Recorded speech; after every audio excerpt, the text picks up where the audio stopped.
Assalamualaikum warahmatullahi wabarakatuh. Hai murid sekalian, kita akan teruskan sesi PDPR kita untuk unit 3, Wang, Matematik tahun 5. Ini adalah merupakan siri 1, standard kandungan 3.2, operasi bergabung melibatkan Wang. Manakala standard pembelajaran yang perlu kamu kuasai hari ini adalah 3.2.1, menyelesaikan ayat matematik bagi operasi bergabung melibatkan Wang dalam lingkungan RM1 juta tanpa dan tanda kurung yang melibatkan tambah dan darab serta tolak dan darab.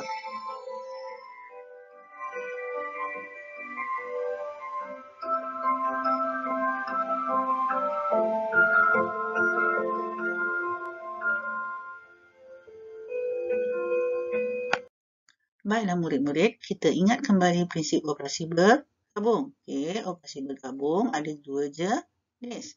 Yang pertama, operasi bergabung melibatkan kawan. Ini tak ada masalah. Contohnya, ayat matematik tersebut ada operasi tambah dan tolak ataupun ayat matematik tersebut ada darab dan bagi. Ini tak ada masalah sebab dia kawan. Tambah kawannya tolak, darab kawannya bagi. Dan kita kena selesaikan ayat matematik ini mengikut turutan. Okey. Masalahnya timbul bila kamu nak menyelesaikan operasi bergabung yang tak kawan. Okey. Tapi sebenarnya tak ada masalah kalau kamu ingat istilah kuda batam tu. Bila kawan ikut turutan, bila tak kawan ikut istilah kuda batam tu iaitu kurungan, darab, bahagi, tambah dan tolak. Contohnya ayat matematik tersebut ada tambah dan darab. Tambah dan darab tak kawan sebab tambah kawannya tolak. Bila tambah dan darab tak kawan, maka kita perlu melaksanakan operasi darab dulu. Okey, sebab apa? Sebab dalam istilah kuda batam tu, darab kita jumpa dulu. Darab yang kena selesaikan dulu barulah tambah. Okey. Kalau ayat matematik tersebut ada kurungan pula, kurungan yang kena tambah dulu. Barulah kita selesaikan sama ada bahagi ataupun darab. Okey, saya harap awak ingat istilah ini. Baiklah, kita terus kepada operasi bergabung melibatkan wang. Ini adalah contoh buku teks. Di buku teks kamu muka surat 99. Okay, contoh satu ni menunjukkan jadual yang merupakan penyata bank seseorang. Okey, pada 1 bulan 1 2021 balance ataupun baki wangnya adalah RM6,800. Okay, kita perhatikan kemudian akhir bulan 1 dia masukkan lagi RM150. Deposit maksudnya nilai wang yang dimasukkan. Kemudian akhir bulan 2 dia masukkan lagi RM150. Akhir bulan 3 dimasukkan lagi nilai wang RM150. Jadi soalannya, berpandukan penyata bank di atas, berapakah baki wang pada 31 Mac? Okey, baki wangnya kalau kita perhatikan, sebab asalnya RM6,800. Ni asalnya RM6,800. Dia masukkan RM150 selama sebanyak 3 kali, iaitu bulan 1, bulan 2 dan bulan 3. Ini 150, 150, 150. Jadi sebenarnya 150 ni adalah nombor yang sama. Kita selain daripada tambah, operasi yang mudah adalah operasi darab lah, sebab 150 tambah 150 tambah 150 sebenarnya adalah RM150 ni didarab 3. Jadi ini adalah operasi ayat matematiknya. Okay, ayat matematiknya RM6,800 tambah 3 darab RM150. Di sini kita perhatikan ini adalah operasi yang melibatkan tak kawan. Tambah dengan darab tak kawan. Bila tak kawan, kita kena ikut prinsip kuda batam. Kuda batam tu suruh kita darab dulu. Maka kita darab dulu RM150. Kita buat bentuk lazim. Darab 3 akan menghasilkan jawapan RM450. Barulah kita tambah dengan RM6,800. Kita buat ayat bentuk lazim. Okey, akan dapat menghasilkan jawapan RM7,250. Ini adalah jumlah baki wang pada 31 Mac 2021. Kita terus kepada soalan yang kedua. Soalan kedua ni kita perhatikan ada dua gambar kaca. Okey, dua gambar yang menunjukkan harga runcit RM1.60 sekotak. Ini adalah harga runcit sekotak susu. Okey, harga runcit adalah harga yang dijual di kedai-kedai dan melibatkan nilai yang agak tinggi berbanding dengan harga borong. Okey, kalau kita beli banyak susu, kita akan dapat harga borong, iaitu RM27. Okey, untuk 24 kotak ni harga borongnya adalah RM27. Biasalah bila kita membeli secara banyak, selalunya nilai harga tu akan dijual kepada kita dengan harga borong. Makanya kita lihat pada soalan, hitung beza. Jadi dia nak beza ataupun tolak. Kita tolakkan harga bagi 24 kotak su yang dijual secara borong dan runcit. Jadi kita kena tahu harga 24 kotak susu yang dijual secara borong. Yang dia borong tadi 24 kotak susu kita dah tahu RM27.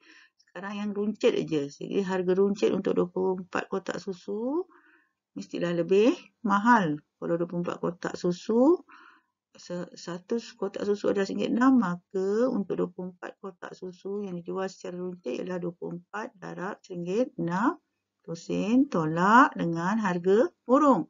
Makalah kita dapat beza antara 24 kotak susu yang secara borong dengan yang runcit. Okay, kita perhatikan operasi yang terlibat adalah darab dan tolak. Tak kawan ya, darab dengan tolak tak kawan. Maka bila tak kawan kita guna prinsip pun double thumb tu, disuruh buat darab dulu. Jadi kita buat operasi darab dulu. RM1.60 darab 24. Okay, buat 2 tingkat jalan kerja dan akhirnya jawapannya adalah RM38.40. Ini adalah harga runcit. Okay. Kena sabarlah, harga runcit lebih mahal untuk 24 kotak susu. Okay. Kemudian kita tolakkan dengan harga borong. Untuk 24 kotak susu harga borong ialah RM27. Maka beza yang kita dapati antara 24 kotak susu secara borong dengan 24 kotak susu secara runcit adalah RM11.40. Baiklah, kita terus kepada contoh yang ketiga. Contoh ketiga, kita diperhatikan ada jadual. Jadual ni adalah menunjukkan kos bulanan tempat tinggal jenis bangsa puri. Okay, selain daripada sewa RM750, penyewa juga kena bayar perkhidmatan selenggara. Selenggara ni maksudnya contohnya pengutipan sampah, potong rumput dan sebagainya lah. Jadi penyewa perlu bayar sewa RM750 dan selenggara RM56.80. Jadi kos sebulan ini adalah yang perlu dijelaskan oleh penyewa. Jadi kita baca kehendak soalan berdasarkan jadual. Berapakah jumlah kos tempat tinggal bagi tempoh 15 bulan? Jadi kita kena cari dulu sebulan yang perlu penyewa bayar. Okey, untuk sebulan ni kosnya. Jadi maksudnya RM750 ditambah dengan RM56.80. Okey, itu ayat matematiknya.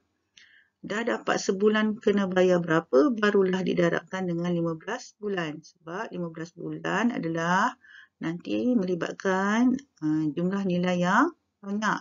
Okay, jumlah bulanan kos yang banyak bila 15 bulan. Jadi operasi yang sesuai ialah setelah tambah kita darab. Okey, perhatikan di sini, ini adalah operasi bergabung, tambah dan darab. Dia tak kawan. Jadi kalau tak kawan, kena ikut prinsip kuda batang tu. Kuda batang tu kata, ku dulu. Maksudnya kita kena selesaikan yang kurungan dulu.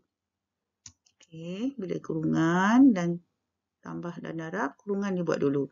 Okey, RM750 sewa tambah selenggara RM56.80. Maknanya penyewa kena bayar setiap bulan RM806.80. Bila sebulan RM806.80 yang perlu penyewa bayar, kalau 15 bulan maka didarab dengan 15 lah nilai sebulan ni tadi ni. Sebulan RM806.80 darab 15 akan menghasilkan jawapan RM12,102. Ini adalah jumlah kos untuk 15 bulan tempat tinggal jenis bangsa puri. Baiklah, kita terus kepada contoh yang terakhir, contoh 4 untuk operasi bergabung, tambah dan darab serta tolak dan darab. Ini adalah contoh terakhir. Kita perhatikan di sini ada catatan yang menunjukkan wang bulanan. Wang bulanan seseorang individu. Gajinya adalah RM2,350, manakala tabungan keluarga adalah RM180. Okey, tabungan keluarga ni maksudnya jumlah wang yang tak digunakan, yang digunakan untuk dan keluarga. Jadi gaji RM2,350, simpan untuk tabung keluarga adalah RM180. Okay, kita perhatikan pada kehendak soalannya. Berdasarkan maklumat, kira perbelanjaan selama 2 tahun jika semua baki wang dibelanjakan. Kira perbelanjaan, ini kehendak soalan, kira perbelanjaan selama 2 tahun jika semua baki wang dibelanjakan. Maksudnya bila di sini, bila nak kita kira-kira belanja, maksudnya apa? Gaji RM2,350, simpan RM180, maksudnya yang lain semua dibelanjakan. Ini macam mana nak cari jumlah yang dibelanjakan sebulan? Kita gaji asal, tolakkan dengan jumlah tabungan. Jadi semua itu adalah belanja selama sebulan. Dah tahu belanja selama sebulan berapa, kita cari belanja selama 2 tahun berapa. Okey. Semua baki wang tu dibelanjakan kan. Itu adalah maklumat yang kita tahu tadi. Jadi kalau 2 tahun bermaksud 1 tahun adalah 12 bulan, maka 2 tahun adalah 24 bulan. Sebab tu kita darab 24. Cari dulu sebulan belanja berapa, kita tolak. Dah tahu sebulan berapa belanja, dapatlah berapa, kemudian kita darabkan dengan 24 bulan. Okey, kita tolakkan dulu. Jadi RM2,350 gaji, tolak simpanan RM180 untuk tabung keluarga. Jadi jumlah belanja sebulan ialah RM2,170. Tak habis lagi. Ini sebulan. Dia nak 2 tahun. 2 tahun ada 24 bulan. Maka kalau 24 bulan, maka jumlah belanja yang semua baki yang digunakan itu adalah RM2,170 didarab dengan 24. Kita biasalah melaksanakan operasi darab secara bentuk lazim. Sifar 4 sifar, 7, 4, 28, 2 di atas, 1, 1, 4, 4 tambah 1, 2 adalah 6, 2, 2, 4 adalah 8. Kemudian 2,170 ni darab pula dengan 2. Kita mula rumah 10. Okey, kita kosongkan ni. Letak sifar rumah sah, mula dari rumah 10.